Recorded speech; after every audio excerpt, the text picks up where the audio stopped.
Thomas Morgan was a Welsh-born boy soldier who rose to become a major general following the civil wars of the mid-1600s. Yet today he's a largely forgotten figure. Born in 1604, he was short-tempered, completely undiplomatic, and very courageous. He was known during his lifetime as the warrior. His was a life many would disapprove of. Some, from today's perspective, will likely despise some of what he did, but he achieved a lot and was a significant figure in his own lifetime. Even if he isn't much remembered now, he played his part in resolving a constitutional crisis.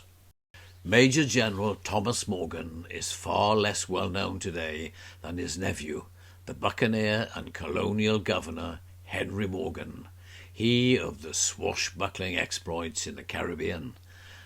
Thomas was born into a Welsh-speaking family, although some accounts state he was born in Llanrumney, now a part of Cardiff. It seems that, in fact, the parental home was at Llangattoch, Lyngoed, a tiny village near Abergavenny in Monmouthshire. The family was a branch of the Morgans of Tredegar House in Newport. His brother Robert did live in Llanrumney, and he was the father of Henry Morgan. Thomas was apparently a very small man with a high voice and a volcanic temper. At 16, he left Wales to join a Protestant volunteer expedition led by Sir Horace Vere, which fought in the 30 Years' War throughout Central Europe. He doesn't seem to have been very religious, so perhaps he went for the adventure. He developed great skills as a cavalryman and served under soldiers such as Thomas Fairfax and George Monk, both of whom were to become key figures in later years. Thomas led a force of 2,000 men to help the Dutch win the Battle of Slark in 1631 during the Dutch War of Independence. He prevented a naval landing of Spanish troops. He was in England when war erupted between King Charles II and Parliament in 1642. Soon he was fighting under Thomas Fairfax again as a captain of Parliament's dragoons in the north of England. In 1644, Thomas played a key role in the Battle of Nantwich in Cheshire and was promoted to the rank of colonel in the Roundhead Army. Next, he was given the tough job of Governor of Gloucester, a parliamentary outpost in a mainly royalist area. By all accounts, he was efficient and popular with his troops and townspeople. It's likely that he could barely read and write, if at all. Neither did he have any diplomatic skill. He spoke bluntly and often with soldiers' language. This led to a few mispromotions, but didn't hold back his progress in the long run. His military skill was much admired. And in 1645, Thomas was back in Wales with the task of finishing off the royalist forces. He participated in the siege and capture of Chepstow Castle and then Monmouth. He besieged Raglan Castle and pounded its walls with cannon fire for nearly 3 months until it was finally surrendered. Thomas had become an expert in sieges as well as cavalry. When the civil wars finally ended, he went abroad again, this time as second in command of Cromwell's army fighting with the French against the Spanish.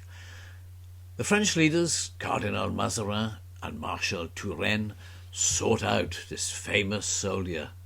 To their great surprise, they found not the big warrior of their imagination, but a very small man, sitting in a hut made of turf, smoking a clay pipe and chatting with his soldiers. Upon his return, he was knighted and made second in command of the English army in Scotland under George Monk. It was a time of sieges and suppressing rebellions by the Scots. Thomas was promoted to Major General. But then a constitutional crisis unfolded in London.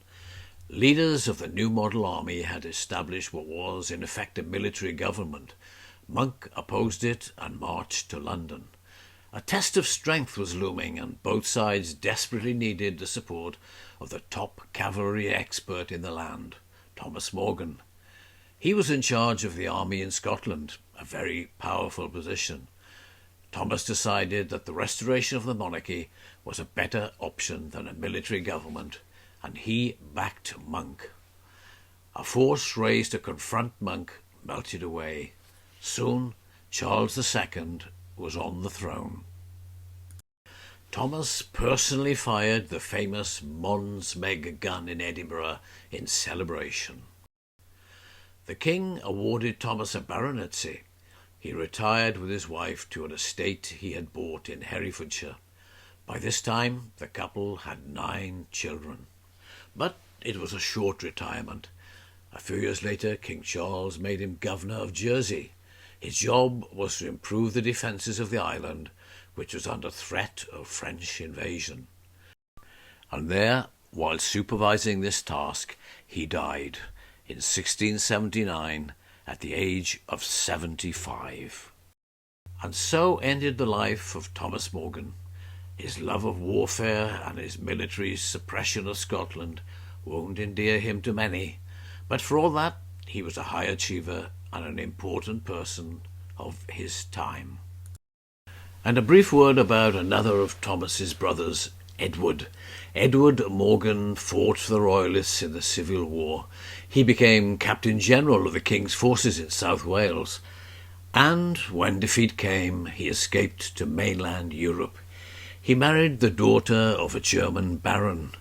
He returned after the restoration of the monarchy, and soon after was made Lieutenant Governor of Jamaica. Just a few years later, his nephew Henry made his home on the island and a reputation as the most famous Morgan of them all.